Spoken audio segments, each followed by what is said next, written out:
नमस्कार साथियों, स्वागत है आप सभी का आपके अपने इस ऑनलाइन प्लेटफॉर्म जीएस प्लस में। मैं हूं आलोक पांडे।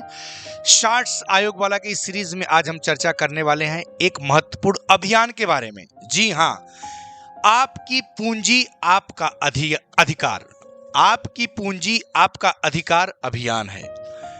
वित्त मंत्रालय का ये अभियान है। वित्त मंत्रालय ने आपकी पूंजी आपका अधिकार नामक राष्ट्रव्यापी अभियान 4 अक्टूबर से 5 दिसंबर 2025 तक चलाया है।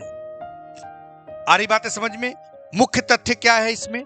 क्या इस अभियान का परिणाम हम निकल करके सामने आया कि शुरुआत के 2 महीनों में लगभग 2000 करोड़ की अव्ययित राशि को वास्तविक मालिकों के द्वारा सफलतापूर्वक दावा किया गया। यानी कि जैसे मान लीजिए कोई पेंशनधारी है और पेंशन उसके खाते में आया और उसका निधन हो गया और उसका जो राशि है, अब कोई दावा करने वाला हो और उसको राशि नहीं मिल पाता है तो कितना उसको तकलीफ होता है। वो अमाउंट, वो राशि, अब इस अभियान के तहत ये सब चीजें क्या हो जाएंगी? आसान हो जाएंगी। अब इसको समझते हैं, इसके बारे में और कुछ चीज। इस अभियान का उद्देश्य क्या है? मेन मकसद क्या है? इस अभियान का मेन मकसद क्या है यहाँ देखेंगे।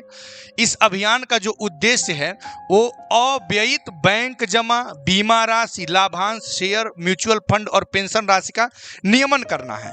और यह 3A के कॉन्सेप्ट पर आधारित है। यहाँ 3A में पहले A का मतलब है अवेयरनेस यानी जागरूकता, दूसरा ए एक्सेसिबिलिटी यानी कि पहुंच, और तीसरा ए का मतलब एक्शन है। यानी 3A के सिद्धांत पर आधारित है।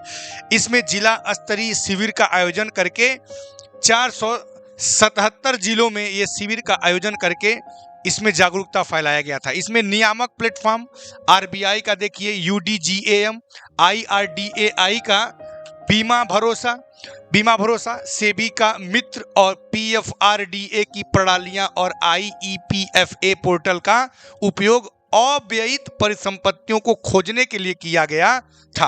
अब क्या होता है अव्ययित परिसंपत्तियां? वे वित्तीय संसाधन होते हैं जिन्हें उनके वास्तविक मालिक लंबे समय तक दावा नहीं करते हैं। इनमें बैंक जमा, बीमा राशि, लाभांश, शेयर, म्यूचुअल फंड और पेंशन इत्यादि शामिल हो जाते हैं। आ रही बात समझ में? दिए गए इस नंबर पर आप संपर्क कर सकते हैं। बहुत बहुत धन्यवाद।